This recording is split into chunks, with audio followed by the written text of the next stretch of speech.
There's never been a better time than now to stop what you're doing and tune in to Straight Up, TAB Radio's weekly podcast that will guide you through the difficult journey that is the punt. Whether it be racing or sport, the Straight Up team has your back. Now, from the studios of TAB Radio, welcome to Straight Up. Yeah, from the studios at Gloucester Park, across to the studios there, 5AA in Adelaide. We've got Rylie Morgan over in Adelaide for Gather Round. G'day, Riles. How's things over there? Terrific, mate. Terrific. I'm loving it over here in Adelaide. And so you should. Beautiful studio over here as well. Magnificent, they tell me. Thanks to 5AA for letting you in their studios. They'll obviously try and sign you up. Your hot property, they tell me. Oh, I wouldn't have thought so, Mark. Gather Round. I think, Russell Collett joins us later on. We'll talk about this. Why don't we book it now? The three of us go over next year. Lock me in. It'll be, yeah. Russell's got the thumbs up. I think we could put a team together, couldn't we? Of course we could. It'd be an all-star team. Tell you what, though, you'd want to book now when you say now. Yeah, now, yeah. We've got to try and get into the old pub down at Glenelg on the water. That's where we've got to try and get in. I didn't realise it was only an 8-hour drive from Melbourne to get there. Yeah. No wonder why you hear of all these families that are taken on the road and it's more than 8, doing the drive. I don't think so. I thought it was only. I had a look at it the other day. Without traffic, you can get there in about 8 hours, I think. Well, what are they doing having sleepovers then on the way across? Hey? Just do it in one. God, please. I've got to Google this. The full whack straight away. But I swear I read the other day. Yeah, it is 8.5 hours. Yeah, about 8 hours. 8.5. No wonder they're all convoying across. No, it'll be a lot of fun. A lot of fun. The weather's beautiful, 29 degrees every day. Beautiful weather this weekend over there. It's been pretty good here too. What a cracking day out there, 27.8 degrees. It's a bit colder next week. How do you go with the cold, Mark? Me? Yeah, it gets a bit cooler next week. Weather doesn't worry me, man. Hot, cold. We're from the desert. We're desert dwellers. Yeah. You know, hot in the summer, cold in the winter. Used to it. Hey, you have always been very tan. We've got to talk about Rankin, and obviously you would have with Mick. What are you hearing? Is he playing? Well, no news has broken otherwise at this stage, and the teams. When have they got to be in by? Well, we know as of 10 minutes ago that Tom Stewart's been a late withdrawal for Geelong tonight, which is going to make their task all the more difficult, particularly with Jack Henry going down last week as well.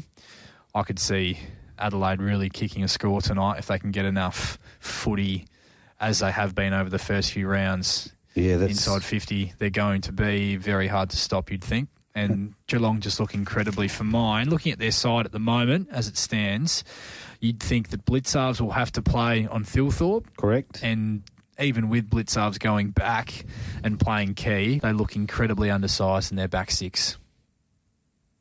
Sullivan's big boy? Yeah, but is he Tex Walker, Darcy Fogarty big? No. I think they're going to... And they played DeConning forward last week. He'll have to go back. Yeah. Which leaves them with Neil and Cameron as their only key forward options up front. I can't find a matchup for Cameron. He kicked 6 against him last time. I'm not as buoyant as Adelaide as you guys are. Obviously, Mick is too.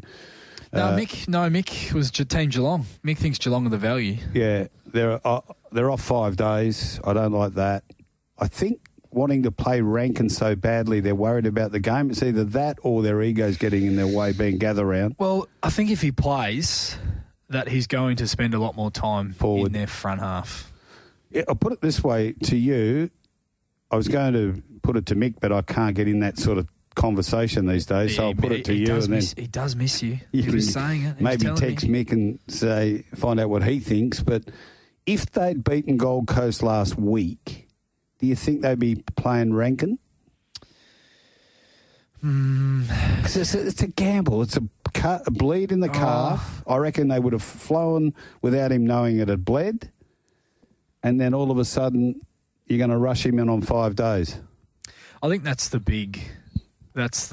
key aspect of this is the 5 days. If it had have been a more traditional spacing between games and you get your 6 days or your 7 days a week, it wouldn't have been as big of an issue. But the 5 days is where the cloud still lingers around whether he does take the field later on this evening. The other thing, and Shorty on attack, I haven't received it yet, David, send it in, but they're averaging 125 points a game.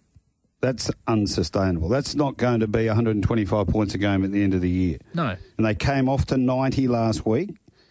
If they weren't playing at home this week, whoever they played, I'd declare anyone against Adelaide off 5 days. Wow. But the fact that they are at home, that sort of brings them right back into the game. Tom Stewart, I don't think is as big out as... He's just been going, hasn't he? Hasn't been setting the world on fire. Yeah, but he's so important to their structures. Okay. Whether he's playing on He's ball the general. or whether he's playing in the back half, he's the general, and he's either playing that general role in their back six, directing, air assisting, metres gained off that half-back line, or he's the one sweeping at the back of every stoppage, back of the contest, that real physical win-the-hard-ball presence that he has been.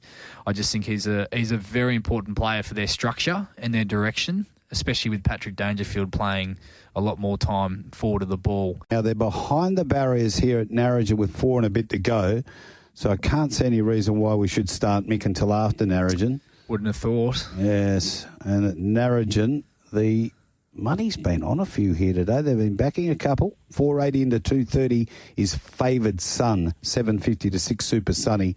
650 Firm as Secession. 480 out to 550 goes Manta Ray Bay. And yeah, you're dead right with that that out of Tom Stewart. The market has collapsed around Adelaide. They've gone 154 to 144 now on Tab Touch, pushing Geelong out to $2.80. So if you like the Cats, they're getting out to a very backable price, particularly with a 14.5-point start. Yes, they are. And it's not a line bet that I'd probably be taking. But I do think those punters that did put Adelaide in their multis early doors will be very happy with how they're sitting at the moment, Mart, given the news. Yeah, they would be. I'm not going to change my tip. I'm staying with Geelong. I've seen... You're a man in form. Well, hang on. You've got me by a point at the moment. 6, 2, 8 and 1, the numbers there.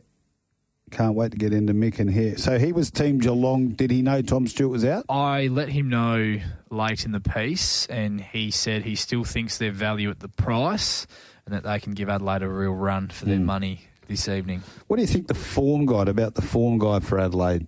Apart from sort of game of the year last week, which they lost. They were terrific, I thought. Yeah, but about they first game of the year beat St Kilda, and I said yesterday on air, if they had that game again now, it wouldn't be as big a margin as it was first game of the year. It would be a bit like Fremantle and Geelong playing now. You wouldn't get you'd get the same result, but not the same margin. Yeah, their midfield since then, St Kilda's really turned it around. That's probably the big point. Then they beat Essendon, and Essendon scored 100 points against them. And then they beat North Melbourne, and North Melbourne looked all right against them. Yeah, well, North Melbourne were okay for a half, and then they were terrible in that second half. And they got to halfway of the third quarter, and then they collapsed. Well, they were terrible for a quarter and a half to finish the game. And the week before, watching that game was Adelaide. Adelaide had created enough of a buffer, and they, for mine anyway, they took the foot off the accelerator. They average 85 points a game in defence. They don't have the best defence going around. There's no hiding the fact that is their area where you can exploit them. Mm-hmm. But they've just been able to get such efficiency of footy from their midfield to their front half, which is where it's going to be interesting to see how Geelong and Chris Scott can quell that tonight. Well, the record would suggest that Nix has to find a way to beat Geelong more than the other way around. I think they won 7 of the last 8, haven't they? Well, I haven't looked at that statistic this week. Yeah, it is. So I think Nix has got to try and find a way to beat Scott, not the other way around. Last time they played, they had the big three play against them. The three-headed drag. What do you call it? The three-headed cobra. Three-headed dog. Three-headed. three-headed idiot. Hit the text line 0427 789 571. This is your chance, punters. Get on the text line and tell us who do you think will win tonight. Are you team Adelaide with Rylie or your team Geelong with old Mart? Who do you think? And the best text, what we'll do is Rylie will give you his A set. He'll text you the A set, not the one he gives us on the show. And then you can choose a venue, and Mart will come have a beer with you. Have a beer with you. And the Claysy's about $1.10. We've got Sully warming up the seats there. He's very excited about meeting us at the Claysy tonight for a drink. Time to catch up with Mick McGuane for Dankz Furniture. McGuane gets past Brown. They're lifting the pies. They can sense it. McGuane's had 5 bounces. Nearly get another one. Round he goes. In he goes to an open goal. Mickey McGuane, goal of the year. Mick McGuane joins us on Straight Up for this AFL preview thanks to Dankz Furniture. You won't see better than that. With 6 local stores in the metro area, there's one near you. He's a man in form at the moment. Here's our man, Mickey McGuane, and he joins us once again, courtesy of Dankz Furniture, the comfort of home this afternoon on Straight Up. Mickey, a very good afternoon to you. G'day, Rylie. Can't wait for Gather Round to get underway. What a game it will be tonight. Can't wait for Friday night's clash. And then you've got that bit of arch rivalry that's probably got a little bit of extra flavour to it based on what happened in the finals last year with Port Adelaide and also Hawthorn to round out the round. Yeah, it's going to be it's always a cracking weekend of football, Mick, and we haven't had the luxury of playing host to Gather Round over here in the West, but they do a terrific job over there in South Australia, and it's been over the last couple of years one of the great weekends of footy through the home and away season, that is for sure and certain. Kicks off with a couple of cracking games really over the next couple of days. It starts tonight, Adelaide taking on the Cats. The Crows go in $1.54 favourites. The Cats at $2.50. The line at 10.5 and the total points 181.5. Mick, how do you see this match playing out tonight, particularly given the differential in the market between the two? Yeah, I reckon the overs are Geelong if you're that way inclined from a head-to-head perspective. And as we know, both teams have got this capability to really score and score quickly. Adelaide have scored 500 points as an aggregate to this stage of the year after 4 games. That's averaging 125 per game. And we know if Geelong get the game on their terms, they can punish opposition as well. So I'm intrigued to see how this game plays out. Adelaide haven't played anywhere near the quality of Geelong have in the games they've been involved in. And I'm just really intrigued to see how they'll go against a team that wants to probably go to kick, mark, change angles, defend a bit with a footy, have time in possession, because that's Geelong's go-to. You just don't beat them if you allow them to have too much time in possession. And then they've got this capacity to get through that launch area and get it into their forward 50 efficiently and hit the scoreboard. So from a head-to-head perspective, with the inclusions they've got in, I reckon Geelong offers up a bit of value, but I've actually backed early in the week the overs line, the total score over. Yep. It was 179.5. Now it's blown out to 181.5. But I still think both teams are capable of kicking sort of 90 points plus. If one team gets hold of the other, it could get a little bit ugly for the defending team. So, now, yeah, I think that's the way to go. Now, Mick, I'm just going to butt in there because as of really 60 seconds ago, the story has only just broke that Tom Stewart will be a late out for the Cats tonight. Yeah, well, you don't want that. No, certainly not. From an offensive standpoint, that might help me line betting and also helps Adelaide chances to win, because I thought Tom Stewart would be a very important player to try to cover the loss of Jack Henry, but no Henry and no Stewart. That clearly opens up some holes. Blitzars probably has to play back mostly in that defensive end now, because they'd be certainly undersized against Fogarty, Silthorpe and also Taylor Walker. So, yeah, no wonder they're getting out to ridiculous odds Geelong. Maybe they knew before we did about that being a late omission. Yeah, well, the market... but I still think Geelong can outplay Adelaide and really test them from an offensive standpoint. I agree, but I do think that news that has just come through is going to make their task all the more tougher there this evening. Your Pies, Mick, taking on the Swans tomorrow night. This is going to be a cracking game. Collingwood with some key personnel missing from last week. The Pies are $1.74 favourites, which surprises me a tad, Mick. Sydney at 2.10, the line at 4.5, the total points 169.5. From my standpoint, I think the Swans look like a bit of value there tomorrow night. Yeah, I backed them at 2.15. I just thought the three big outs for Collingwood, very important players in three different areas of the ground. Houston down back with his suspension to go, he's mid-forward. But that explosive midfielder I think Collingwood need to complement Nick Dankz in that centre part of the grounds is very important. And then Lockie Schultz, he's been their most effective forward, not only hitting the scoreboard, but also his capacity to apply great pressure. So they're big outs. And as we know, I think Sydney, a bit of a sleeper at the moment. The cavalry will return in time. I'm talking Mills and Goulden and obviously Logan McDonald. Those boys will come back into that team. You think Harry Cunningham, Lewis Malikan will both be right, so it puts pressure on Laddams to probably stay in that team. It'll be really interesting to see how this game plays out, but I think, as you rightfully pointed out, Rylie, the value certainly is in Sydney's corner. Dankz will have Jordan as company, you'd anticipate, Mick, for the entirety of the evening? Yeah, well, based on what they've done under Cox's coaching at this stage of the year, I think they'd be silly not to try it. Has he got the initial speed when Nick Willie lets himself go? That'll be a debate. That'll be a watch this space closely. But we know he's extremely disciplined when given a task. And there's no bigger task in footy to try to stop one of the premier midfielders in the competition, because if you let him go, he's capable of getting 30-plus easily. And he certainly does so much damage with his creativity and decision-making. Gold Coast go in as favourites against the Roos there. $1.25. North Melbourne are at $3.90. The line at 24.5 and the total points 180.5. Gold Coast expected to get the job done here. Mick, is that the way you see it as well? Absolutely. I think they can continue their great start to their campaign this year. Wardlaw, based on press conference, sounds like he's going to stay at home and be a part of some match conditioning with their VFL arm and some overflow of AFL-listed players. Does that surprise you at all, given the last, you could say, the last 6 quarters of football that North Melbourne have played? Does it surprise you at all that Wardlaw is coming back through the VFL? Well, not when you don't know how many kilometres, I suppose, he's done from a rock-solid fitness-based perspective. They know more than that. Us, on pure face value, if he's right, he's playing. He's just an integral part to that midfield.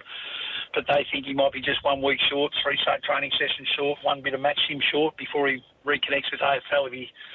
If it's right, the mail that Clarko said in his press conference today, he'll be definitely playing next week. So sounds like he won't play this week, but he'll be clearly ready to take on the likes of other good midfielders in the competition. And they need him because he's such a barometer with his hardness and his defensive intent. They certainly do. Carlton take on the Eagles in the next of the Saturday games. Carlton $1.11, West Coast at $6.40, 38.5 points the line, and the total points 176.5. And Harry Mackay back for the Blues.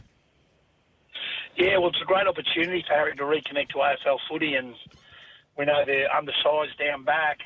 Their best defender won't play. So it creates an opportunity for Carlton's Twin Towers to really assault the scoreboard, providing the supply's good. And if they do get it, I'm expecting this to be a circuit breaker game for Carlton. If they don't get it right and they do get beat, it's going to be a story over here. They'll be calling for Voss's head to go in the noose and be sacked.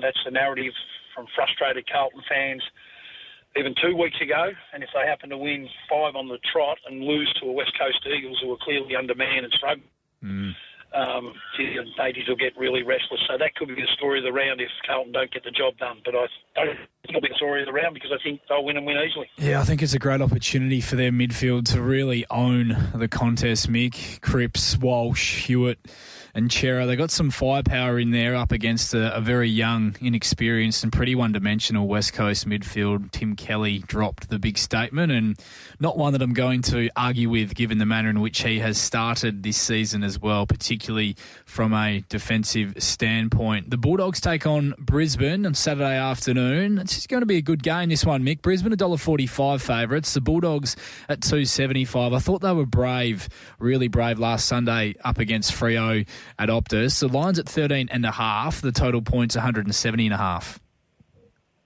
think Brisbane will justify why they're one of the flag favourites. They're pretty settled. Bowman's the one that'll miss with that ankle again. Strange decision to have it at Norwood Oval. I would have loved to see this game at Adelaide Oval, but that's not to be. And let's face it, Western Bulldogs are far from their best outfit, but I agree with you. They could have really threw the towel in, considering how good Fremantle were in that second term, to get that buffer they needed. And to see Lathan Vandermeer sort of tested and subbed out because of the knee. His speed was going to be a factor late in that game. Taylor Jaray's been a little bit underdone as well. Bontempelli not far away from returning. That's the news over here for those that love watching him play over there in the West. But I think Brisbane will justify the short quote. Will I be getting involved in the game from a betting perspective? No, I won't. I'll be certainly watching the replay in its entirety to get a feel and understanding of whether Western Bulldogs are teasers and they could potentially play finals footy, and whether Brisbane can validate their position at the top of the premiership market, which I think they will. I agree. I think they're shaping up, or at least the platform has been laid for a terrific chance at going back-to-back the Lions early doors with how they have started the season. Melbourne take on Essendon, one of the more open games from a market perspective this round. Essendon $1.82 favourites. Melbourne not far behind at $2. The line at 1.5 points, and the total points 168.5. And there's a bit on the line in this game, I think, Mick, particularly from a Melbourne sense. Yeah, well, it's their defence that I'm really struggling with, and I know their mid-to-forward connection is always a topic of debate. But this year it's just been an unmitigated disaster. When you look at both their offensive profile and their defensive structure, it's all at sea. They can't score. They can't score at the moment either, the Ds. No, they can't, and that's their issue. But they're coughing up an average of 102 points against per game, and they're ranked 18th in the points against from turnovers. They're the most inferior team at being scored against when their defensive structure in their premiership year was what hailed as one of the best, if not the best. So I don't know what's happening down there. Are they buying into this new type of style to free them up a little bit? So they're trying to play quick and more direct at goal with speed on the game as much as they can, so they're not getting their defensive structure settled and coming in behind their attack. So when they do turn it over in poor spots, they're clearly exposed on the way back in. Until they tidy up, I couldn't possibly back Melbourne. Their forward line's dysfunctional. Van Ruin's struggling. Fritz has kicked 1 goal 7 for the year. What's happened to Bailey Fritz, Mick? He's playing, I reckon he's playing pretty timid footy, to be honest. And he needs it out in the platter at the moment. And you can't justify your means as probably the second most influential forward or go-to forward in that area of the ground and play timid footy. Want it in a leading sense always. Sometimes you're not going to get the entry you want, so you have to fight and roll your sleeves up and get to work. And at this moment in time, he's always been a nice player. He's been usually a very good opportunistic forward. Gets 6 kicks, he can kick 4 goals, 2 or 5-1 or even 6 straight. But he looks like he's lost his way from a team sense. I've seen him do U-turns. I've seen him snap across his shoulder when he could have gave a back feed. So is he playing selfish footy in his territorial at the moment because he's worried about his own survival? And as you know, when that happens, Rylie, the only way to get back to where you belong is get back to the reserves and fill your confidence up and do the right thing that matters. It's not about making a statement. It's about maybe sending a message to the rest of the group. This is the type of footy we won't tolerate. Well, he's certainly one that does need to start changing things for Melbourne to start winning some games, or at least being a lot more competitive through games of football, that is for sure. 3 Sunday games to look forward to, rounding out with an absolute cracker. First, Richmond taking on the Dockers, who are expected to get the job done here. $1.13 favourites. The Tigers at $6. A line of 35.5 points. The total points 176.5. Fremantle are just starting to build quite nicely, I think, Mick. Yeah, they didn't need the Luke Jackson hamstring injury, I must say. No.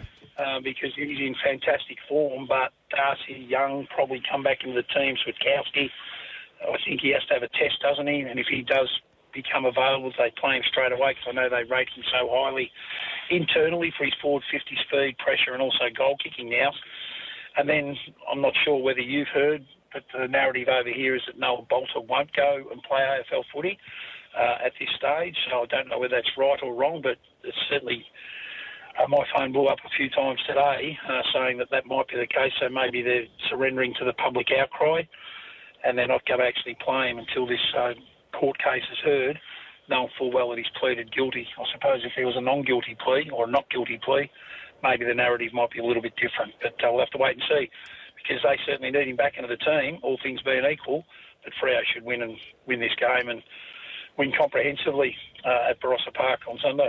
Now, the second of the Sunday games, Mick, for me, is a really interesting one, given that it is going to be played at Norwood, which both of these teams have had a look at previously, and both are one win from one attempt at the ground. St Kilda $2.85, the Giants $1.42, the line at 14.5, which has trimmed up a little bit from earlier in the week, and the total points 165.5. A fascinating game from a tactical sense for this one for mine, Mick. Yeah, it's about the midfield battle, I think, and if Canelio can get through his test with that glute injury, he'll be likely to play, and he can strengthen that centre-forward midfield role that he does play and play well. Daniels is having a test because he's got that abdominal issue. If he doesn't come up, that's a big hole to fill, even though Harvey Thomas might be the player that comes back in to replace him if Daniels doesn't come up. And then you'd think from St Kilda's standpoint, Jack Steele, the skipper, he'll have a test, and if he's right, they'll play him. I got told early in the week that Henry and Sholm were travelling to Adelaide as well, so does that mean one or both of them are in contention? And we know that Max King's copped a further setback with his knee, which is not good news for Saints supporters. So let's hope he gets back out in the park as quickly as he can, because I think he can add a point of difference to their front half, even though they've been winning and winning well. I think GWS, as we said last week, it was an opportunity to put the foot on the throat. They certainly did against the Eagles.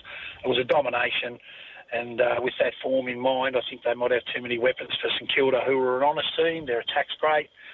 I think Kingsley will do some homework in relation to Sinclair and Wanganeen Malira. They won't allow them to be the counter-attack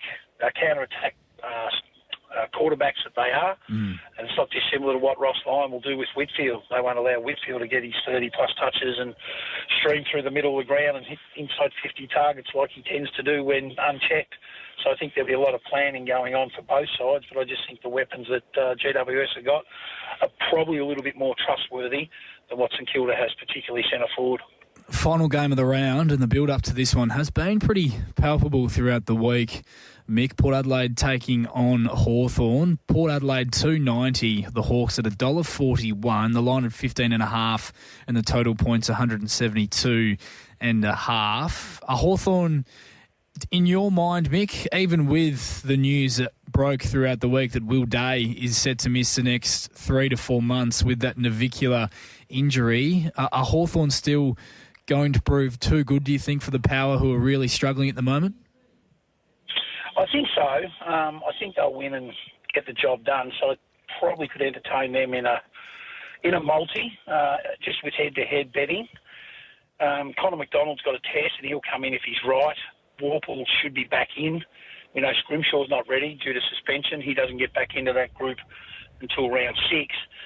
And then for the life of me, I just don't know what Port Adelaide stand for and how their identity has gone missing in the space of basically 6 months from last year to this year. Are they a contested team anymore? 2 weeks ago they weren't. They couldn't even conjure up 100 contested possessions in a game of footy against Essendon. And generally you see a massive response in an aspect that the team's not good at the next week. But geez, there was some critical contests early when the game was its hottest, particularly in the first quarter. when the Saints kicked 6 goals in that term to set up their victory. And then you look at them defensively. I know Sir Thatcher's not there. Radagalia's had an interrupted campaign, was a slow starter. The G's are getting scored against. That used to be their strength. And the other aspect, across the final 8 rounds of 2024, Port was the number 1 team for scores per inside 50 against, but currently sits 14th in that category. So their defensive structure's all at sea. Are they not working for each other? Does it mean nothing for this group now that they've got so close for so long, but it hasn't been able to turn into a premiership? I think there's a lot of questions in relation to Port Adelaide, and we'll find out a lot more about them on Sunday, because the microscope in gather round will clearly be on them rather than Adelaide. And the only way to silence the critics is to get to work and perform at your highest optimum levels. So the pressure's on all players and all coaches over there in Port Adelaide at the moment. Yeah, the questions will certainly be asked, particularly in front of the home faithful, to round out Gather Round with the power. That's our look at Gather Round, all of those games this weekend. Mick, did we have any stronger plays or a multi for our listeners across the next few days? Yeah, I had a multi, and I'll share that with our listeners. I took Adelaide and Geelong over. That extra 2 points, it's up to you guys whether you want to entertain that, but I certainly took it. I think it could be a free-flowing game to a point. I picked my own line in relation to being safe with a 16.5-point start for Sydney. That gave up about $1.40, $8.50 if you got to work and shop well. Carlton over 15.5, I think that's a gimme. They should win and win comprehensively and be that circuit breaker game they desperately need. Gold Coast, just to throw them in a head-to-head, and Hawthorn into head-to-head. And those 5 games gives you a total around $6.55 your money. So I'm happy to go down that path. And if I fail tonight with the total line score, I'll be certainly trying to get my money back with the other 4 and double my money to make sure I get profit over the weekend like we did last weekend. Beautiful. We will go back over that multi with our listeners a little bit later on the program this afternoon. But before we let you go, Mick, as we do know you need to get to football training, did we have any winners at the Kilmore Trots this evening about an hour away from getting underway? Mate, there's plenty of value on the card there tonight. So for those listeners that love their value, I thought if I quickly went through the program, race 1, I can certainly say that numbers 1, 6 and 8, I reckon they represent value, with number 8 being my top pick. Number 11 will run well, but I think it's a little bit short in the marketplace at the moment. So if you're that way inclined to back 3 horses at value to beat the favourite, that's what I think I will be doing. I've definitely had something on number 8. And I've said something small each one, number 6 at the $22. It's been well backed, $8.50 to $5 for your on-topper in the first. Has it really? Mm. Yeah, well, I think it's going to be very hard to beat. I've got the awkward barrier draw over the short trip, but I'm just relying on the gun over here in James Herbertson to make the right decisions, and if it gets a bit of luck, it'll be very hard to beat against this field. Yep. Race 2 I don't like. Race 3, I think there's some value here, Riley. Number 2's over the odds. I reckon it'll trim up. The $22 on offer on it was quite good. And number 5 was the other roughie around the $14, $15 mark. In a very even race, I'm just looking for value in that race. So I've backed each of 2 in race 3 on the program. Race 4, best bet of the night, number 9, it'll be winning. But I've also had a small bet on number 1, who's first up for David Murphy this campaign at $81 each way. And I think it'll clearly outrun its odds. But I've definitely had a good bet on number 9, best horse, fitter, second up, made a mistake, which was costly last start, but it'll certainly be very hard to beat against these. But the value is number 1, and I reckon it'll trim by probably 3/4 of its opening price. It should be around the $21 to $26 mark. Well, it's already trimmed, and it's better than that at the moment. $81 into $34 you can get with Tab Touch. Yeah, well, there you go. Race 5 in the program, racing 2. I reckon the bottom one's got a chance to beat the odds-on favourite, so I'm sort of 13 over 3. In race 5 on the program, but that's a trot race. Please yourself in relation to that. Race 6 on the program, if you want to have a bet, I think the value is the second row horses, numbers 9 and 10. I think number 1's under the odds, and I think it'll blow in the marketplace, but the money should come for numbers 9 and 10, who'll both run well. Race 7, no bet too hard. Just skip that. Race 8, another even race. Not really investing anything in relation to that. My last bet is in race 9. I'm going to have something each way at $26 on number 3, which I have. It's fourth up for Doc Wilson. Donna Castle's horses are flying over here. The horse to beat's number 4, but there's no one known I could take $1.45. There's a little roughie here at $151 that'll trim up. It shouldn't be those odds as number 5, Rockstar Saint. A small little bet each way on it.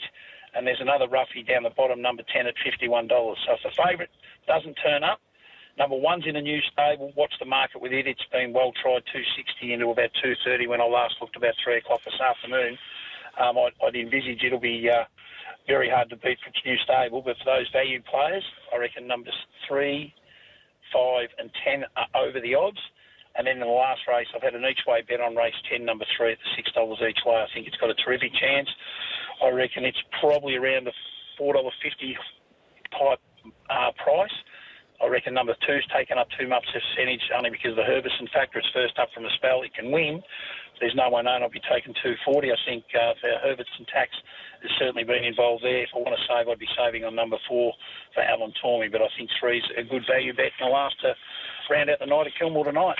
Terrific stuff there, Mick. A very in-depth look at Kilmore tonight. There's plenty there for our listeners to follow throughout the evening to go along with our plays throughout Gather Round as well. Mick, thank you very much, as always. Beautifully done. We love chatting footy with you here on TAB Radio, courtesy of Dankz Furniture, the comfort of home. You have a good weekend, Mick. You enjoy the footy, and we'll do it again next week. Yeah, good on you, Rylie. All the best to all your listeners. Hope it's a great Gather Round, and let's see if West Coast can put some pressure on some decision makers at Carlton, because it'd be a big story over here if the Eagles happen to get off the deck and knock over the Blues. Gee, you're an ambitious man, but I hope you're on the money there, Mick, as we say goodbye to you and send you into the weekend, courtesy of Dankz Furniture, the comfort of home. McGuane gets past Brown. They're lifting the pies. They can sense it. McGuane's had 5 bounces. Nearly get another one. Round he goes. In he goes to an open goal. Mickey McGuane, goal of the year. Oh, yes. Mick McGuane joins us on Straight Up for this AFL preview thanks to Dankz Furniture. You won't see better than that. With 6 local stores in the metro area, there's one near you.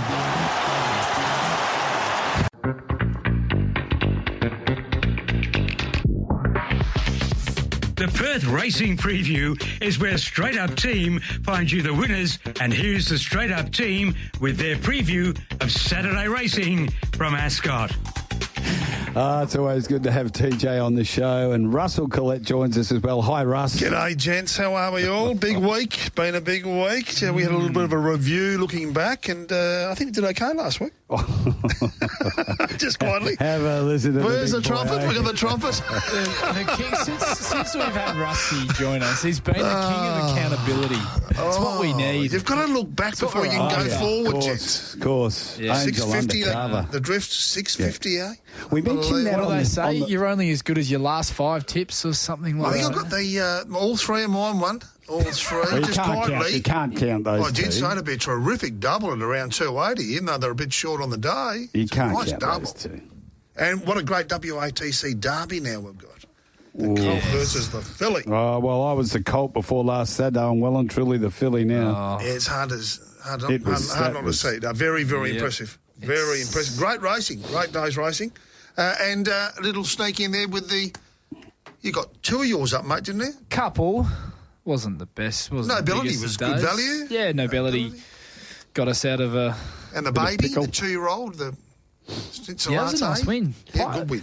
We spoke to Willie on Drive a little bit earlier this week, and it was a pretty big rap for her. It surprised me how well he spoke of that performance. Cincinnati, he's gave her a really Why nice rap. wouldn't you, though? We said that on the review on Sunday morning. Why wouldn't you have been impressed with that horse's Yeah, it win? was a good win. By Snitzel? He said, and he's had a sit on, I think, 4 of the top 5 or 6 horses in that all-in Karrakatta market.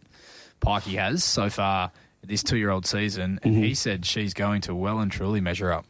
Which way is he going to go? Has he said that? Or He said still that waiting? Saturday is going to give him a big gauge regarding who he goes with, because he hasn't made any decision yet. We asked him if he'd been locked in for anything this far out, and he said he hadn't, because he's been burnt in the past committing to an overhyped 2-year-old early doors. And he said that this year he's just taking things week by week, and he said after this weekend he's going to make the call. And 3 spots left in the Quokka. We had about 9 left last week when we went to Webb. There's only 3 left now, and they could be filled also after Saturday. So was that us as well? I don't know. Well, we sort of mentioned some names, and a few of them have taken a slot. I don't know. What have you been up to? You're our Eastern States man. And, of course, Al Callants. Yes, yes. Al Callants. Yeah.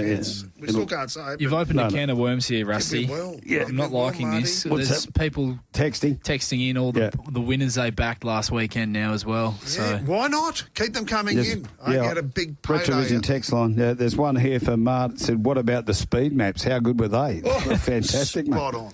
I don't think I missed one, did I? No. what do they pay when you get one right? I just get paid to do them. So that's the news. What do they pay out? The map was good. You got that map bang on. Well, where's the trumpet when we need it? Come, gents. And one more. I've got the text in. He's back. The Mauler's back. The Mauler? I've got the He tips. tipped 6 last week, didn't he? Six. He's on fire. Every time he tips a winner, I get a text. He's the best. Mauler. He's the best there is. Well, he's got It's a bit of love. last week. Big thumbs up. Thumbs up, Mauler. Trumpet there. Very, very good. If the Mauler started a paid subscription, I'd be seat 1A. He'd still be buying cars. PKF Roma Cup, always a great day. They've got the Italian Day out there. Fantastic. All the festivities. Yeah, love it. The red, white and green. Yes. You'd be there, Mart, in I'll the be Emeralds. there. Yeah, no, we're heading down. They've gone, the Emeralds. They split. I split them up the Khyber, so they're gone.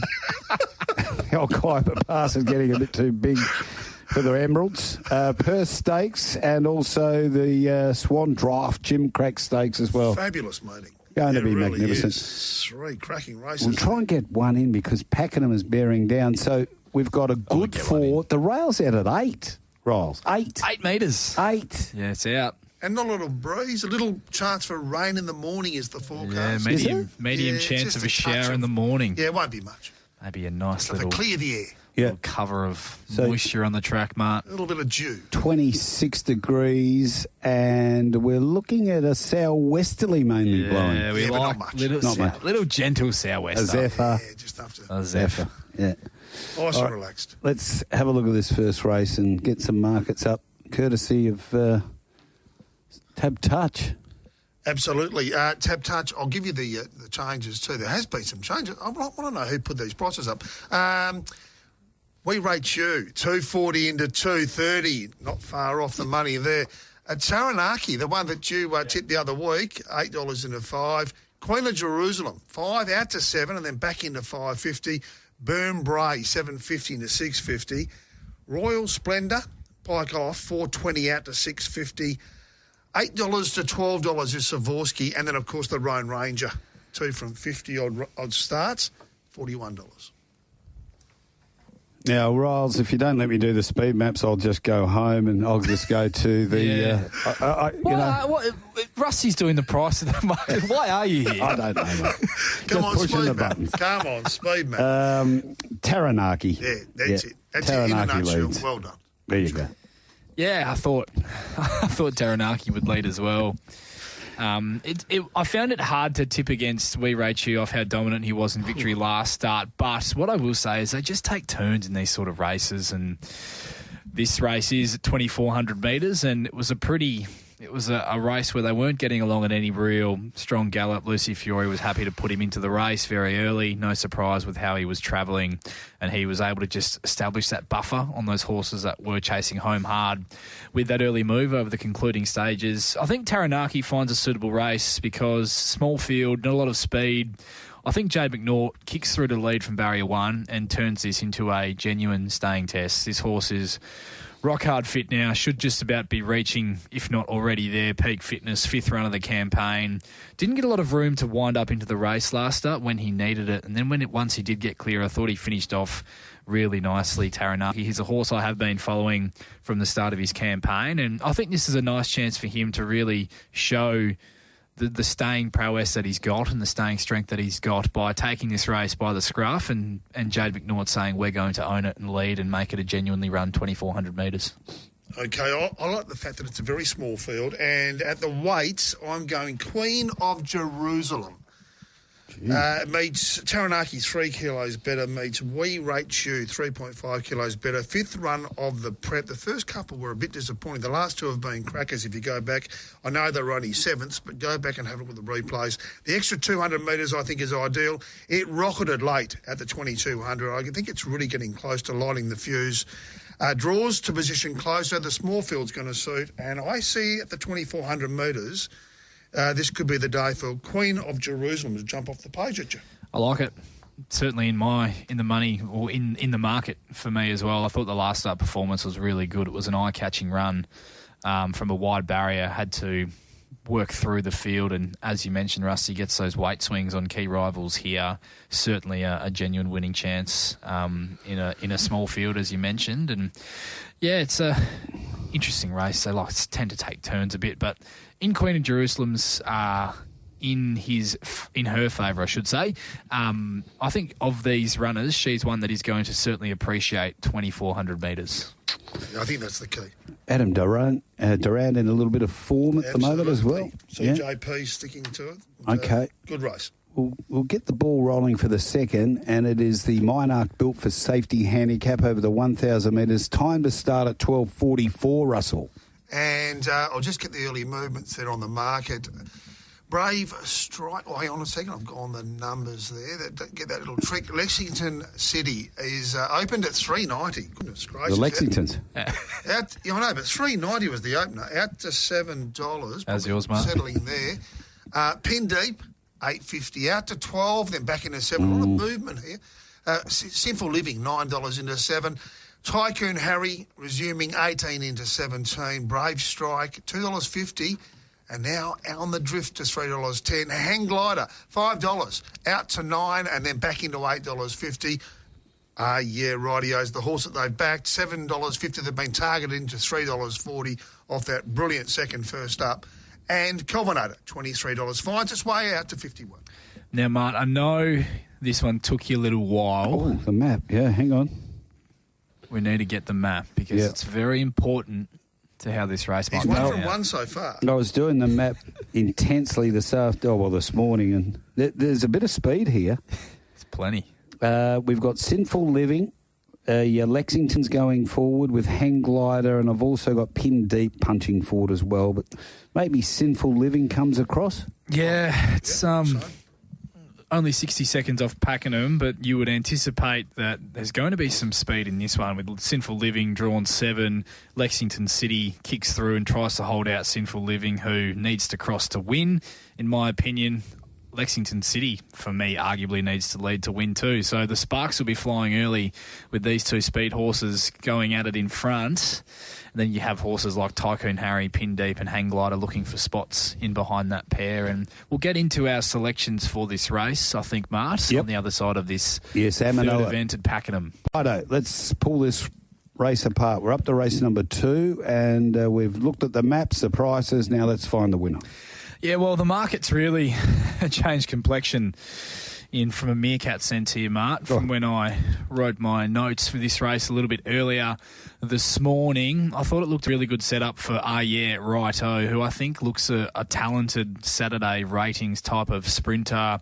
Tempo looks to be right up his alley. He'll get back, but has a ripping turn of foot as he showed fresh when just unable to reel in Amaru Star, who in a similar vein looks a really nice Saturday ratings type of sprinter for Simon Miller on the up. And while he is up in class here, he drops 3 kilos off his back and I think should really improve with that run under the belt here as well. I've got a big opinion of this horse, but at the time of, I guess, sharing this information with our listeners, he's $3.40 after $7.50 was bet about him earlier this morning. And if that's not a meerkat, Mart, then I don't think you're ever going to find another one. He's halved in price and he's now in the second line of betting behind Brave Strike, who I do have respect for. Rusty can box seat the speed for Pike, was a lot better last start, back to the 1,000 metres behind Sinful Living. It's a race I struggled to get a real firm grasp on, and the value's now been sucked out of it a bit with Righto, a horse you know is going to get back and need a bit to go his way, only at the $3.40 as it stands. Yeah, look, it opened up way overs in my opinion, but I had it about the 340, which is where it is now.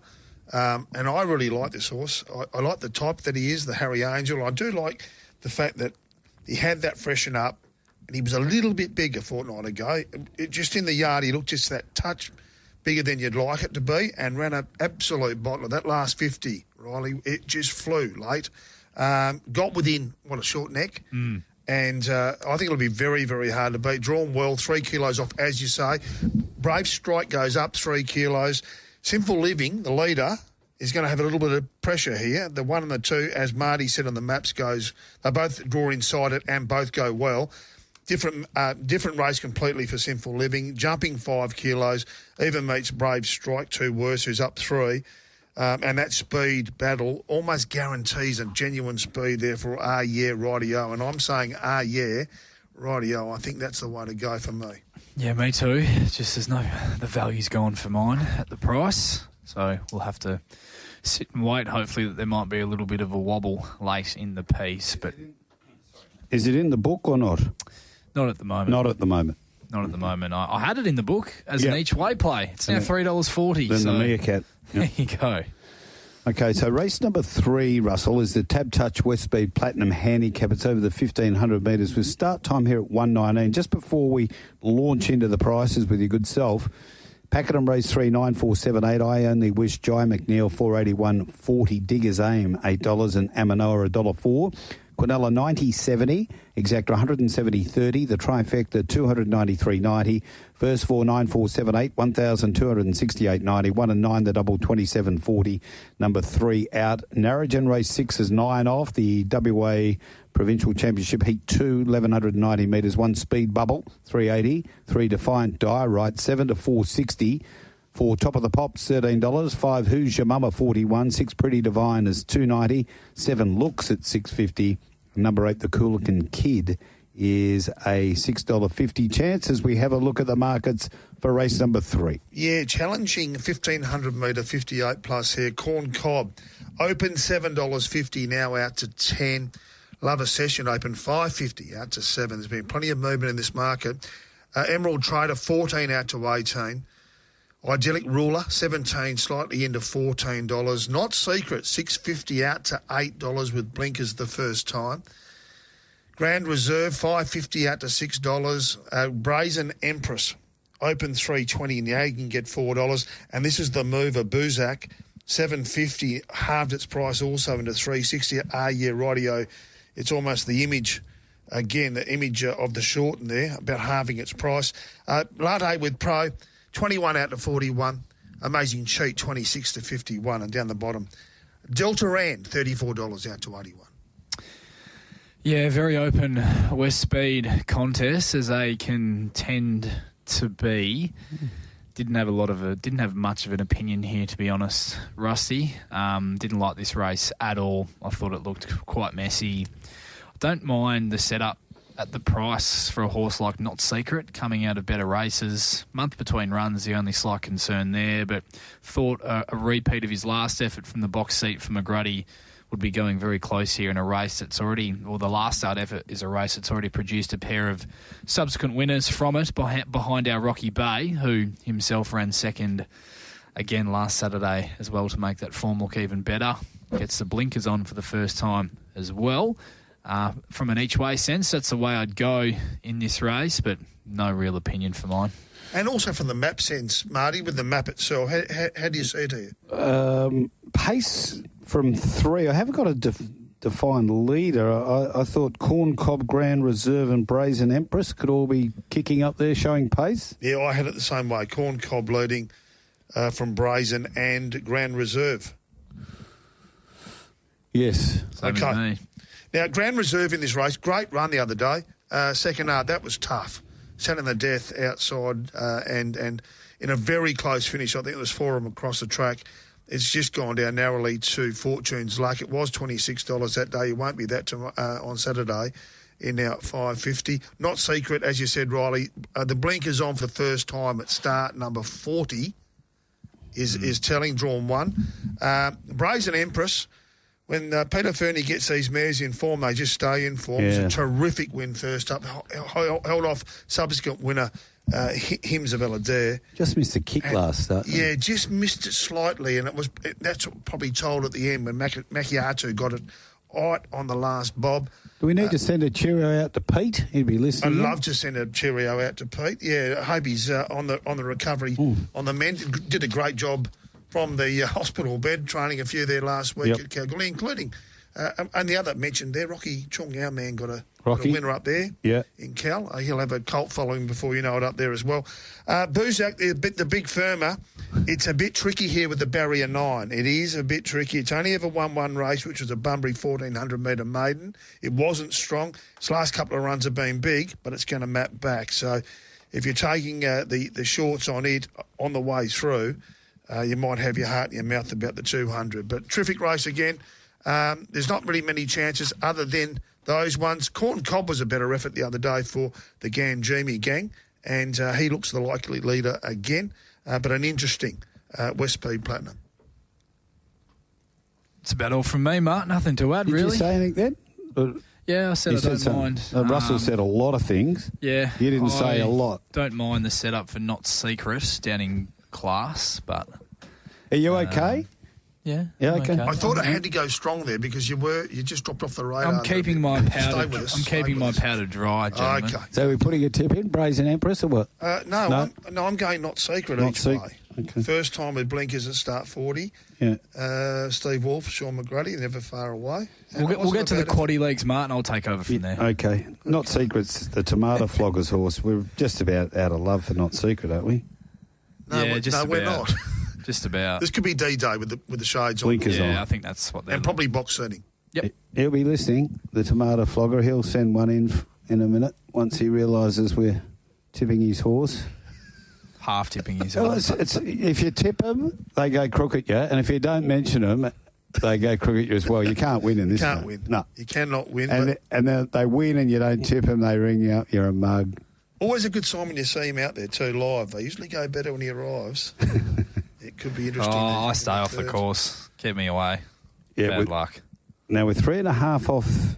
Oh, hang on. You were the owner of the Stars 12 months ago. What's it gone full circle now?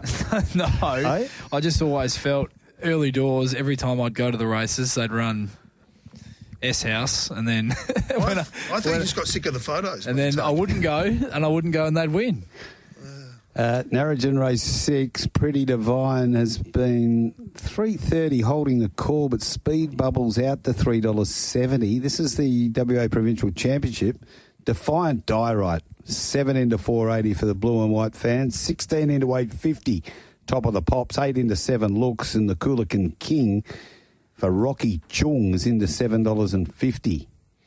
Right, we'll make a start on this next event, race number 4 at Ascot on Saturday. It is the Dave Mullen Wines handicap over the 1,200 metres. Start time 1:59, Russ. Yeah, and another good race here. Very, very open race. Magna's Choice opened at $3.80 into $3.60. Best bet so far was $4. 6-inch heels opened $1.70 and has got the drifts to $2.35. Pond Master 13 into $9.50 on the return. Rise to Glory, 23 to 31. Awesome Boy, $34 to 26. Divine Impact, halved its price, $26 into 13. Canny Kev, 34, out to 71 and then into 26. Has seen a bit of support at prices. Magali Magic, 15 out to 17. Renix, $17 out to 26. And Mighty Hosanna, $7.50 into $6. One for the Christians there as well. Okay, I've gone Pond at Master to lead this, but you're not going to like this because W. Pike is riding Pond Master, Riley, and Divine Impact is another that I can see going forward. They're both in 3 and 4. They're drawn alongside of each other. They'll look at each other. The gates will spring back, and then one will decide to lead and the other will decide not to. And yeah, I had a little bit different. Did you? A little bit. Not too different. I thought Divine Impact would come out positive from barrier 4. Mighty Hosanna ended up through basically all punters' speed maps out the window.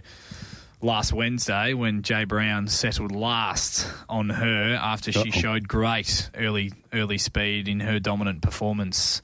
First up over the 1,100 metres, so I did think with Brad Parnham booked, if she did step a bit cleaner this time around, that they might look for the front with Mighty Hosanna. And just to take note there in the Stewart's last start information there, the horse did slip, and if you go back and watch the replay, it's quite noticeable. It does slip 100% at the start, and Jason Brown then sort of just wanted to balance it up, take a hold of it, and that's why it ended up so far back. Good run, though, running on for fifth. And I've actually got it on top. To knock off 6-inch heels. Hard to fold its form. Win, but they all come a cropper at some stage. And drawn 10 and up 4 kilos, this could be a different story. It's not an overly big filly, this 3-year-old. And I'm going down 2.5 kilos, Brad Parnham on board, drawn the 6 to hopefully not slip the start and to get the money, Mighty Hosanna at the bottom. Okay, leave you there, Mac. We'll have those dividends for you very soon. We just need to work through our dividends on that previous event at Narrogin. Not through yet. Always good to see Kira Yulright a winner. That is for sure. Isn't it? I wouldn't know, mate. Oh, you're not bad. You're not bad over there. All right, so tell us, race number 4, what are your tips in this race? Yeah, Show us your tips. No, it's a tough one, this one as well.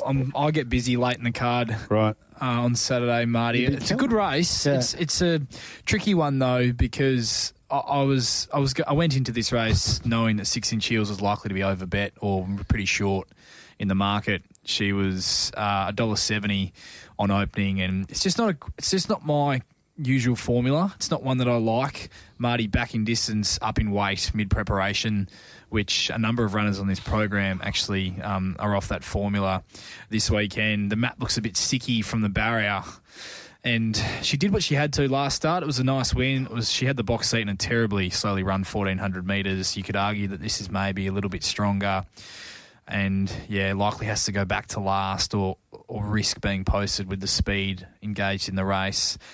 Wouldn't surprise me at all if she's good enough to overcome it, but from a price point, I just don't see any value there. I really like Magnus Choice as a horse. What do you think of the trial? Really good. Thought it was a good trial, but I'm just not sure. Same trial? Yep. I thought the horse wasn't asked for any effort, worked home nicely over the concluding stages. Heavyweight jockey in the saddle as well. Probably would have been on a Monday 60 kilos, so you'd have to take that on board as well, Jared. So I really like this horse. His first 2 career wins are outstanding. He's running the Placid Arc, I thought was massive as well. Copped a bit of a check in the straight there too. Just not sure where he gets to from the barrier. Likely to get back. First up might just bring him on and up to that level where he needs to be for the rest of his campaign. Not sure it's the right setup for him, but I do really like him as a horse. Awesome Boys over the odds at $34 around the traps. It was a huge win. First up, wide and working throughout at Pinjarra. Always had a bit of time for him. Anticipate that he'll roll forward here too with some aggression, but he just doesn't step. He didn't step at Pinjarra either, but he was able to muster to land 3 wide without cover, and there's a bit of speed drawn underneath him here again, so I thought there was a chance that he might be 3 wide, no cover, which would help a horse like a Magnus Choice and a 6-inch heels who are going to be looking for that moving line to start tracking into the race. Completely understand your selection with Mighty Hosanna as well. And, on the each-way basis. Yeah, 100%. And one horse that I am keeping an eye on, don't think it's her race, but Ranix down the bottom there for Dan Morton, or his race, I should say. I really like the trial. I think he's a horse with ability, and I think he'll be winning races in his career. So just one to watch. Don't think it's his race, but Ranix one to keep an eye on once he gets back into maiden company. I had Magnus Choice on top, but a race that I'm happy to stay out of for now. Boys steering away from this favourite 6-inch heels. All it can do is win. I suppose as a bookmaker, you've got to get it beat. Well, there's plenty of things against it. As I said, up 4 I know kilos, up 4, drawn wide. Yep. There's plenty against it. Yep. Pond Master, also, brilliant trial. Willie Pike on drawn 3 resumes. Coming out of the Fair Retha and the WA Guineas and back to a 58 plus first up. The trial was good. Sat outside the the leader and went to the line beautifully. So, it's a good open race again. As I said, awesome boy. I agreed that also with Rylie. Don't know if this is the day for it, but, boy, that was a tough win there at Pinjarra. Showed plenty of ticker.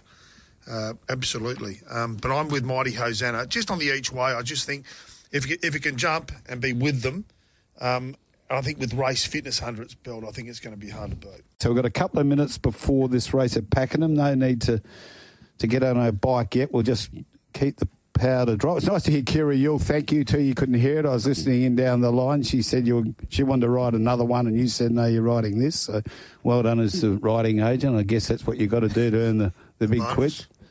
Oh, he'll get the bonus there. You were just talking about the young lady on Channel 7 does a very good job. What's her name? The presenter there, Sarah Jones. Very good. And you said there's a bit of chemistry between her and the chief, Jason Dunstall. There's chemistry everywhere there on that panel. She does a terrific job. Yeah, really, and really you good. mentioned it was a bit like Wes and myself on Channel 31. That's what I was going to ask. Whatever happened to Channel 31? Whatever happened to yous two? The dueling banjos of the trotting world? Well, we just run out of luck, actually. It was always going to happen. It was a great show. It was very terrific. popular. There's some talk they're going to bring it back. I've been told you two brought people to the trots on the Friday right. night. I'm sure they did. Look through the window. They weren't there just for the racing, obviously. They were there for the chemistry on display between Marty and Wes. Yeah, and the autograph books were out. I don't know what happened. Wes always used to take a bit of a break at about halfway stage, and I don't know what used to go on there, but I couldn't find him. One night I did find him. And that was it. That was the show. That was the last show. Oh, my goodness. Daniel Boone. I heard not David. What's young Hazy's name? Will. No. Ben. JD. The other one, Ben. Ben. Isn't he the oldest? Ben. Daniel Boone. He said this is their best anywhere around the world. You mentioned Blake Shin not long ago, Blake Mark. Shin's riding it. One off the text line is asking if you're on his books as well. Oh, I'd like to be. You do get mighty excited when he's riding a favourite pre-race, but you're very quick to move on. Well, I got to say, he gave that one none, did he? Well, he can only improve on that last ride. One from Fred from Freo has texted in as well. He's good, Fred. He said, am I only doing straight up this afternoon to make the holiday tax deductible? I'm not sure what holiday. Well, they think you're over in Adelaide. Gather round, I think. Yeah. Better go to Pakenham. That might be it, actually. Here's TB. This is Max Handicap, race number 5. It's over the mile. 2:39 is start time. And we better have a look at the betting here with you, Russell. Yes, mate. On Tab Touch, said no one ever. $34 at open out to 61 now. Henry the Aviator, $11 into 10. Covert Rose, $7.50. Has firmed in now to $5.50. Gage Roads, $8.50. As best was bet as $9. Into 5 now. There's been a lot of movement in these markets. Rocket Juice, $8.50 out to $9. Audio Boy, 7 to 10. And B Bardot, open at as good as it, just off even money, out to $3 now. The old 2 to 1. Cousin Ivan, $11 to 31. Boy, there's some changes. Bo Talk, 26 into 12. Drinks on Me, 26 out to 41. Happy as Larry, the likely leader, in my view, 21 into 17. And Uni Queen, 41 out to 61. And is Happy as Larry your leader? No, it's not. Speed map? I'm going Bo Talk leading, Rocket Juice and Happy as Larry just behind them in 3 with Paul Jordan's and Lisa Staples. You know, their penchant for leading.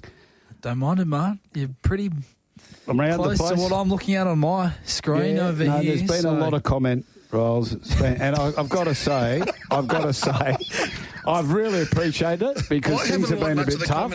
You know, I've been doing it. I've had a pretty tough week, to be honest. And tell us how much you love Mart's speed maps. 0427 789 571. Come on, we need to whiz through these. We're a long way behind. I think despite some conjecture among some good judges regarding how well she was travelling at the time, My opinion is if B. Bardot gets clear when she needs to last start, that she wins that race by 2 or 3 lengths and wins that race comfortably. That's where I sit. I know other people feel differently, that she might not have been travelling as well as that. But that's the way I viewed that replay, having gone back and watched it a few times. I like the fact that she's drawn to stay out of trouble here. It's not the strongest graduation mile race you'll ever see.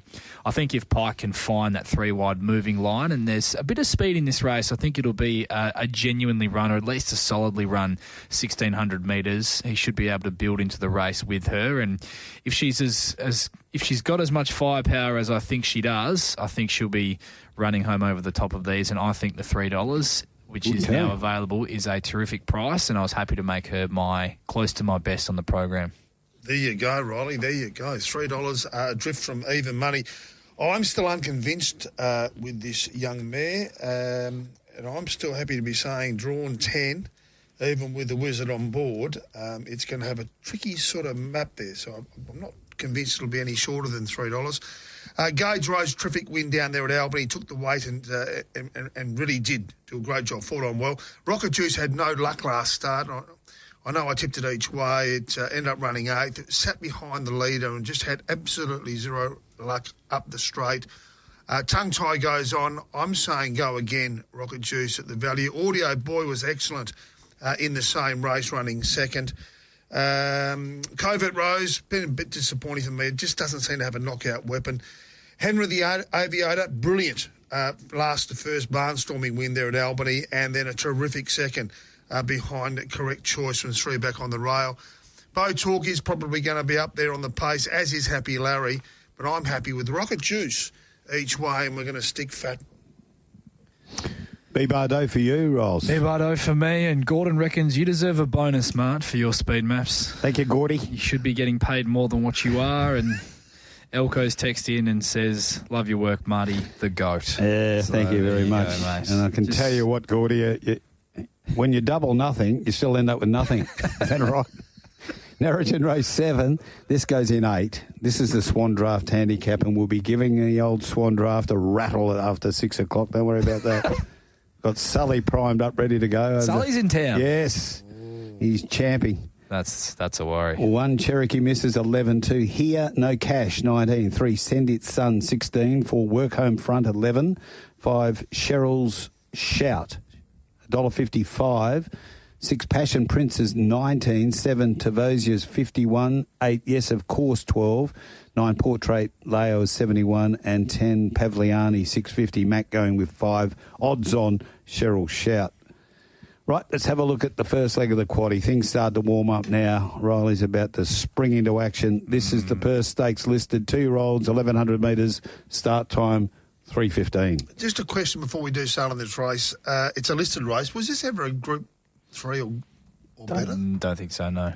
Just that the other one is, the Phillies edition is, the Jim Cracks a Group 3. Not a bad point to make. They might have just kept it a Group 3 for being the Fillies and Mares. Or the Fillies, not Mares, sorry. Fillies. Yeah. All right, that's the only point I wanted to make.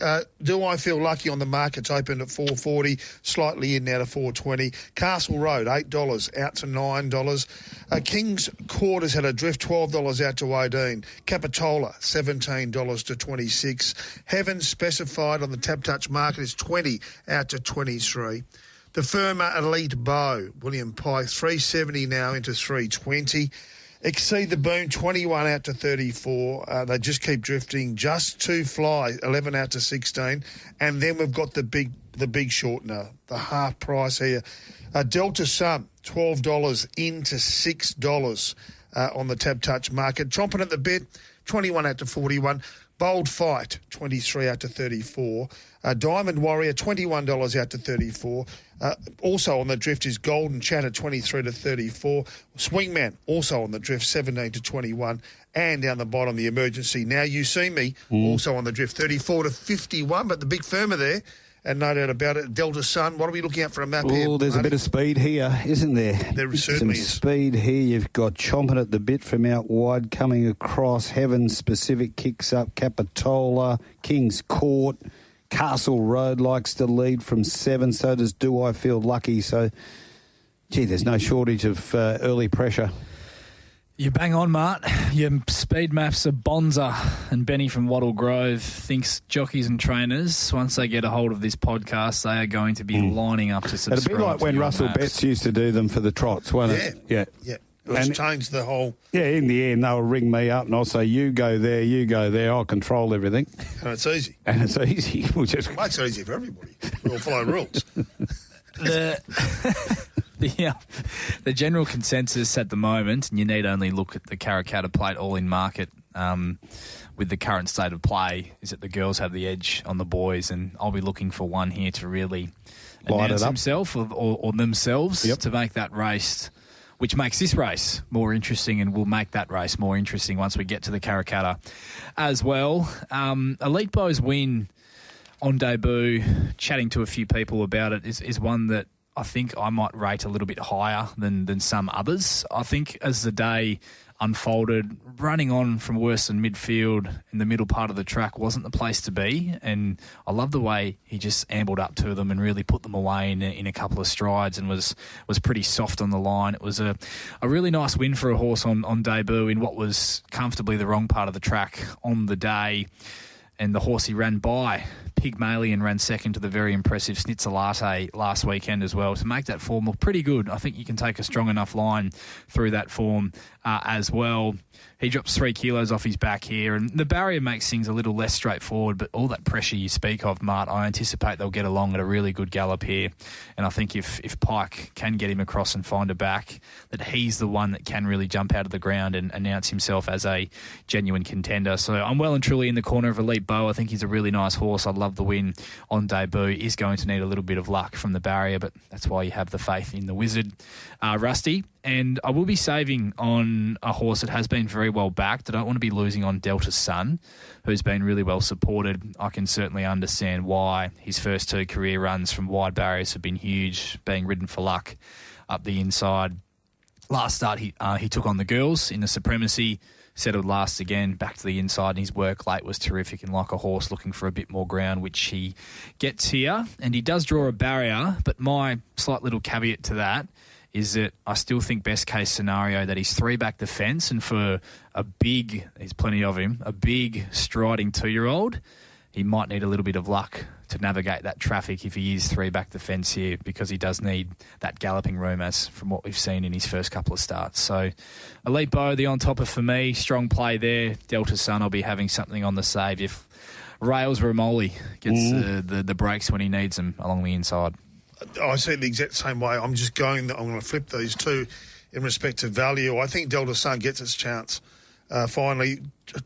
A bottler run first up, home in 33.7 from last on the corner, and then in the Supremacy, it hit the line as good as anything, 33.32 home. Gets a barrier. I just hope it can stay off the rail. I'd prefer it to be sitting in a 1-1 or maybe even a 1-2 I don't like your position. chances. Well, I don't like your chances. He just doesn't step all that cleanly, and there's going to be some speed here. So maybe.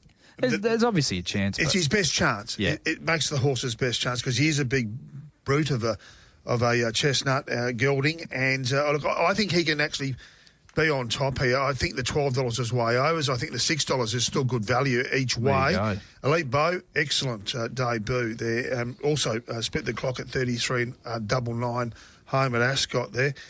Gets Willie Pike, probably gets the benefit of the fitness and the experience of that run, so that'll be a benefit there. Do I feel lucky? Has done nothing wrong. The only thing is the returning of 56 days, no trial. I'm not questioning what the trainers are doing. That's my question in regard to is this looking for bigger and better things in this race? And I'm thinking that is probably where their heading is, towards the Karrakatta. He could need this to get nailed right down. Castle Road's very, very good. Plenty of speed, as you said, Marty. Plenty of speed in this. And I think that's also going to help the big fella, Delta Sun. But I'm praying that he just stays off the rail. Yeah. So you're Delta Sun? Yeah, each way. Each way. I'm Elite Bow, and I Delta won't Sun. be losing on Delta Sun, that's for sure. Little two-way play. You're about to say something then before I... Yeah, I was going to say, I'm personally, I'm happy to take on that Do I Feel Lucky Castle Road Magic Millions form at the moment. I'm not sure that's the form you want to be following heading towards the Karrakatta. I think of the horses that have joined in since then, those horses have proven to be a bit stronger than what we've seen earlier in the season. So that's my knock on Do I Feel Lucky. And right at this moment, definitely that everyone would agree that the fillies are certainly superior to the Collett at this stage. Well done to Lukey Fernie too, getting 5 into this race. I think he's got a couple going around in the fillies too. That's a great effort, great training effort for the 2-year-old. Narrogin, race 7. Cha-ching. Don't forget we'll have Grant Williams coming up soon as well. We need to get crack-a-lackling on these races. The Swan Draft Jim Crack Stakes over the 1100 metres. Time to go at 350 is the one we're looking at. Russell, let's get some prices. Okay, Luana missed the top weight. $4.20 into $3.20 on Tab Touch. Yes Queen, $3.20 into $2.70. Talking Co, $5 out to $7. Love's Talking, 16 to 21. God's Rapture, $8.50 out to $13. Golden Opera, 26 and out to 51. Good as Hell, $18 to $34. Wonderfully Made, $9. As Good as $12 was bet back into $9 of the opening price. Solar Crest, 51 into 41. She's Hot, 16 out to 26. Solar Charn opened at 34, now is $61. Don't Wink, 51 into 41. Fila Miller, 51 at opened, out to $71 now. And at the bottom, Masmello, $61 and steady. Okay, not as much speed, but they're still going to be wanting to punch forward. You think Yes Queen has to punch forward from out there. Loves Talkin' from 8 with Jade McNaughton. Also, Solar Chant. I thought it'd be the 3 that are more predominant to try and get them bibs out in front. Spot on. Thumbs up from here.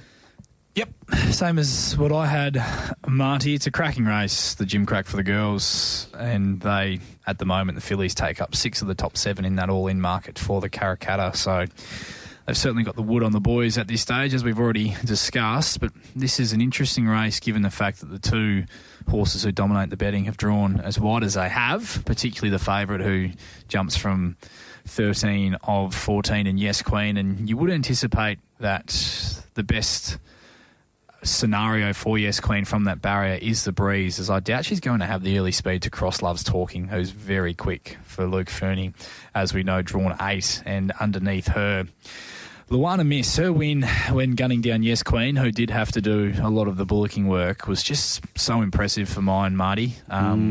Talk & Co had her back throughout, and once O'Donnell asked her for an effort, she just dropped her off in a matter of strides. And Equicast on first time's not ideal, which it does mean something's gone slightly awry since last start, despite how much you do have to just trust in Trevor Andrews and his elite operation. But it does mean there has been a minor hiccup with her since that win in the Supremacy, and I've got huge respect for her. Not sure where she's going to get to from the barrier, whether she tries to tag Yes Queen across and into a position, or they are happy to ride her back given her grand final still one start away. That's going to be interesting for Luana Miss. I still think Talk & Co is going to be a 1,200-metre size horse. I think that's when we'll see her at her best. I think the 1,100 gut feels still a little bit short, and Luana Miss clearly had her measure last start. The one for me at the price, and it has been snipped, is Wonderfully Made, and that's an easy each-way bet for me. And I think, Rusty, you might be on the same page as I. I thought she trialled every bit as good as God's Rapture leading into her debut, and while her debut was a train wreck, it was more the fact she's able to pick herself up somehow and still run second despite having her momentum completely halted twice in the straight when looking for room to move. Lucy Fiore barely moved on her, and she somehow was still able to run second. Slight concern being where she ends up in running, as she didn't step all that well on debut, so whether she can use that barrier to hold a position is probably the slight knock on her. But the fact that she does have a barrier in comparison to these other horses at the top of the market is half the battle, and half the battle in these races at the moment. Barriers are really important in these races, more so than most. Maybe going a run or two early, but happy to have something on her each way at that price. I thought her debut was outstanding. I think you've summed it up beautifully, mate. I'm the same way. I'm going the exact same way. Wonderfully Made at currently $9. Drawn 3, I want to hopefully have at least one off the rails. I don't want to be stuck back 3 or 4 back the rail, but terrific debut. It was a real eye-catching debut. As you said, stopped twice in its tracks, and be able to pick up and do that again on debut at this track and distance was a really good effort. They paid good money for this filly, $250,000 in the sale ring. by playing God out of Precious Cargo, and I think she could be a bit of Precious Cargo, this one. But Danny Morton, the stable's in great form. Lucy nearly rode the first 4 there last week, or the week before. God's Rapture was exciting when it beat Wonderfully Made, but gets a tricky map here from 12. And interestingly, it from 12, Luana Miss from 11. Yes, Queen's got the speed across from the 13, and then Talk and Code from the 9. A lot of the chances here are drawn right out wide, whereas the Wonderfully Made is drawn at the 3, and I think that could be telling at the end of this race. What will be telling at the end of this race, of course, is we will find out a hell of a lot more towards that Karrakatta Plate in 2 weeks' time. I've got a question for you just on this. The Karrakatta Plate, gents, would you have a Karrakatta Plate as a standalone race meeting, or are you happy with it running on the same day as the Quokka? I'm happy with it running on the same day as a Quokka. I think it makes it one of, if not, I know traditionally everyone loves Railway Day and Perth Cup Day, but I think it just adds that new element as to what they're trying to build with this Quokka. I just think it makes it an even bigger draw card. And I know some people will say that it deserves its own day, standalone day, but I just think it makes it such a big event to have them both on the same day. I'm all for it personally. Yep, Marty? Yeah, good. Yep. No, I'm with it. I'm just battling, trying to hold a sneeze. No sneezing. You get a fine for a sneeze. But that's the race. Pretty much we see it the same way, and we both see Yes Queen coming across from the outside. I think it only knows one way. Also interesting to see how it goes with the extra 100, and also if anything is going to kick up inside it, because there was a couple of those debuters that showed a bit of speed at trials, and it was a hard watch last time for Willie.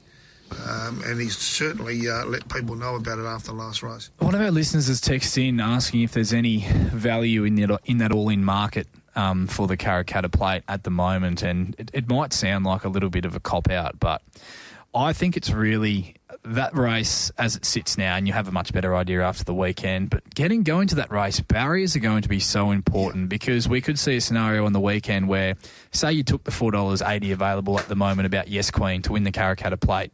Yes Queen is only able to get to the breeze outside Love's Talking, is incredibly brave again, and only gets run down in the closing stages of the race, and then all of a sudden you get to a Karrakatta Plate and she draws barrier 1, and all the other horses like your Luana Misses, your Talking Co's, your Wonderfully Mades, they could all draw wide barriers, and all of a sudden the $4.80 Yes Queen looks like you're not going to see that on the day, are you? Absolutely. So I think it's just a waiting game for me at the moment, and if you do like something at odds, you could potentially snip some, but I just think at the moment you'll know a lot more and hold fire until after the weekend.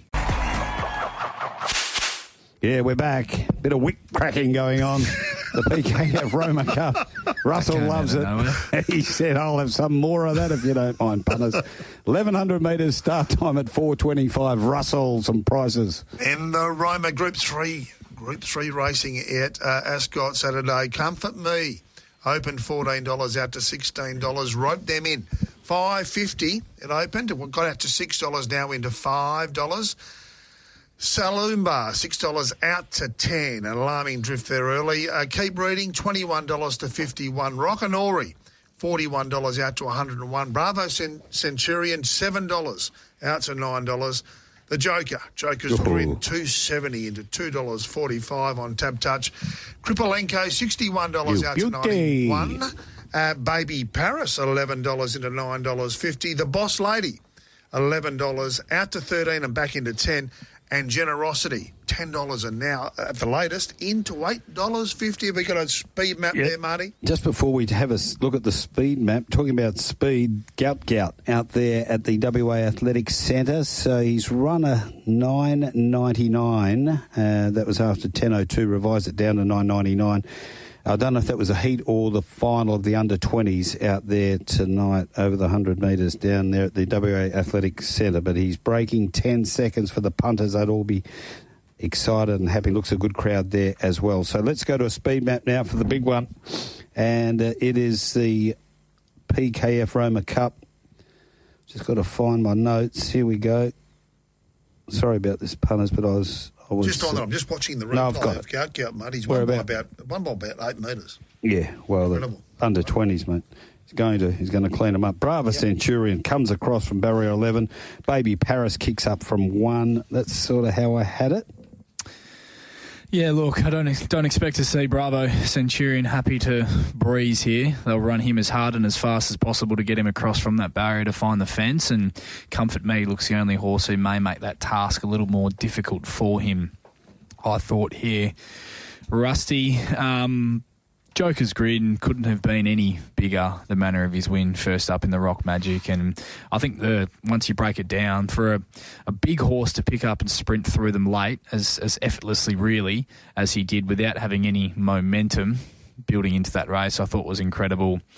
Pat Carberry didn't even need to use the stick. All he had to do was show it to him, and he just went and took him through that gap without Pat even needing to really get into him. It was just such an impressive display. 1,100 metres, stronger tempo here. I think personally the only thing that beats him is getting held up again from that barrier that he's now got, and a horse like a Rope Them In being out wide, building momentum and getting into the clear and sprinting for home before he does. I think that's the only way they'll beat him on the weekend. Otherwise, I don't think they'll have the firepower to do so. And at the price, with where he currently sits, I'm happy to back him. I marked him shorter than where he currently is in the market, Rusty, at the 250. And there has been some snipping today. He got it to as long as 270, 280 Incredible, isn't it? Earlier today. So there were some punters that grabbed the attention of straight away once he got out to those odds. And I was happy to make him one of the better bets on the program. It just maps up beautifully for him, Riley. He probably gets the set one pair back, two pairs back on the outside with a little bit of luck. I don't want him on the rail as you don't, but it just looks an ideal race for him. That was breathtaking, that win. And not only did he win, but he's ended up winning by a length and only got out with about 16 metres to go. It was a really, really top-class win. This horse is going places. Again, the clock, 33.01 was the split there for the final 600. And that was including being held up for probably 540 odd. Incredible effort from Joker's Grin. Don't worry about the 3.5 kilos going up. He's a big, strong beast of an animal. Another Machino, Marty. Why Machino, yeah. Another Machino. And he's thrown straight to the bull. Bravo Centurion, I'm with you. I think it has to lead. I think they've only got one option now, is to go forward and lead. Baby Paris might cause them a little bit of pain early. It also comes out very, very quickly. A couple of the horses resuming. The Boss Lady, terrific record. When you go back and have a look at this mare's record, she's incredible. 16 starts, 9 wins, 10 starts at Ascot for 7 wins, unbeaten track and distance, and unbeaten at 1,100 from 3 goes. And look, I didn't see a lot in the trial, but down 2.5 kilos. It's got to be some sort of play. Saloon Bar was terrific behind Joker's Grin, running on behind it. Rope Them In was fantastic in Albany in the Bluff Knoll. I just think that the draw is going to hurt here. It will probably map a bit further back than it did in Albany. Comfort Me was a brilliant trial for one coming back. Solid win, that. Great trial if you get a chance to have a look at it. Beating home Western Empire. It's a great race. It really is a great race. There's plenty of chances in it. And deservedly a Group 3. Oh, that's been a wonderful race over the years, hasn't it? I've just got to get Shorty's multi in here for the punters too. This is his exclusive. He's nailed 5 or 6 out of 6, I think. So this is it. You go in there and you load it up and you find it gives you the special. Darcy Fogarty's got to kick 2. Riley Thilthorpe has to kick 2. Taylor Walker 1. Ben Keys 1. That's at least. 3-leg, same game multi. You get the 50% bonus, and that's $7.60. So get involved there. So you need Darcy Fogarty 2, Thilthorpe 2, Walker and Keys all 1 each. And bet responsibly. Of course. While we're talking about the Quokka, we've got obviously Headwall coming over, front page coming over. Do we know Tim Clark coming over the front page? He wrote it last start. You'd think so. No, he's not. Tyler Schiller. Tyler Schiller. Yeah, well, he doesn't always write it. He just picked up the ride last start, front page. Tyler Schiller. Obviously, Zach Lloyd wants to come over with Headwall. Josh Parr's coming with Overpass. And do we know of any other Eastern States jocks coming across at this stage? I don't think actually. Oh, who's going to ride Crecchetti? Is Warren Kennedy coming from New Zealand? I've heard a few whispers that Willow might be coming over for the day. Willow loves it. Yeah. Why wouldn't he? And he'll ride a winner too if he does. Packet on race 5, clear up the divs. Before we look at the last, we've got Grant Williams not far away, 4.873 Unconquerable. Blake Shin, $1.61.40. Lowlands, 2.30 Explosive Thinker, no third. 4.20 Quinella, 5.50 Exacta. Trifecta, 24.20. The first four, 42.90. Double 1 and 4, 34.20. 1 and 2 were your scratchings as we have a look at the lucky on Roma Cup Day. And by then you've eaten your pasta, you've had a bit of red wine and coffee, bit of swan draft. And you say, right, let's have a look at this last race. I want to back the winner. Bit of conjecture amongst the team too on the map. We'll get to that in a minute in the Bisley Workwear Handicap, 1400 at 5 o'clock, Russ. There certainly is. And there's some big changes. This market's just fluctuating across the board. Zafira, for example, the top weight, $4.40 out to 12 and now back into 7. Without Reg, opened at $5.50 and remains steady, but got out to $9.50 in the middle of the betting. Siberian Siren, $4.40, out to 7, back into 6. Trio has been one-way traffic, really, $3.80, just slightly out to $4.20 and then back in as your favourite at $3.90. Above the peg, $10, out to 15 and back into 13. Speed Dream, 34 out to 126 and staying there. Angels Impact, 23 out to 41. Deferred, $7.50. Best bet was $8 and now into $5.50. And the bottom weight, who takes a lot of attention here, Elite Missile, $7.50. Yes.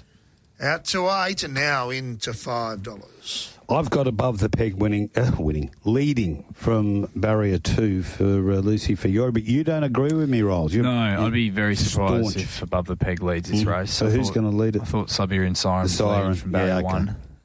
Given they rolled forward last start, won well from the breeze, would have liked the fence if the fence had presented itself, and now gets a perfect opportunity in a race without a lot of speed to punch through and lead. No chance of Zafira leading? Or little chance? Well, I just don't see why they would lead with the horse whose best runs at this preparation clearly have been when she's been ridden quiet.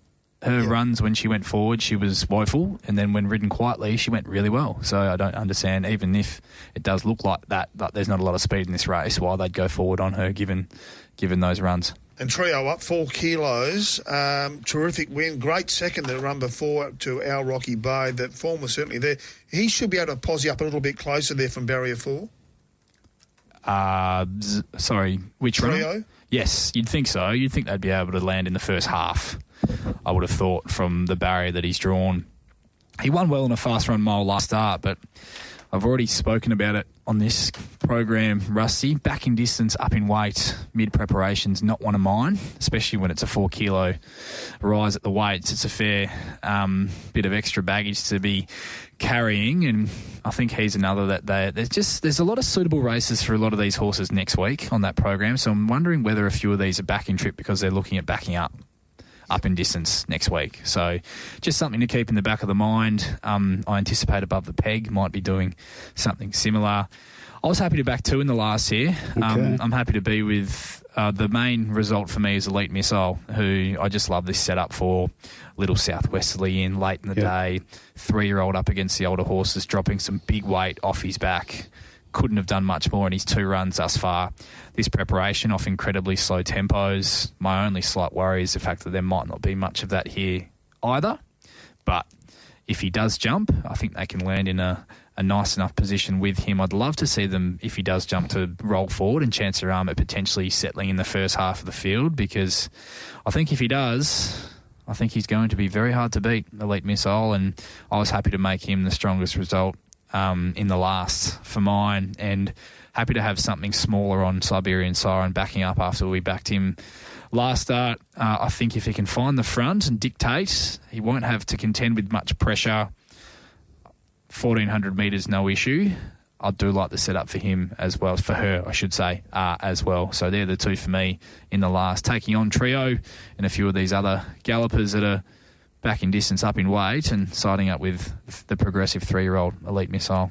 Deferred meets Siberian Siren 2 kilos better, but you'd really want to be seeing a little bit of rain there, I think, for deferred. I've just got that feeling it gets stronger every time it goes around at Ascot. Trio in great form, but the 4 kilos up's the worry for me. Zafira should be getting a much better run from barrier 5. It's been starting for some wide gates. Without Reg was very good in the grandstand, running a close-up third within a length of Watch Me Rock. But I'm also with Elite Missile. I thought the second up run was full of merit.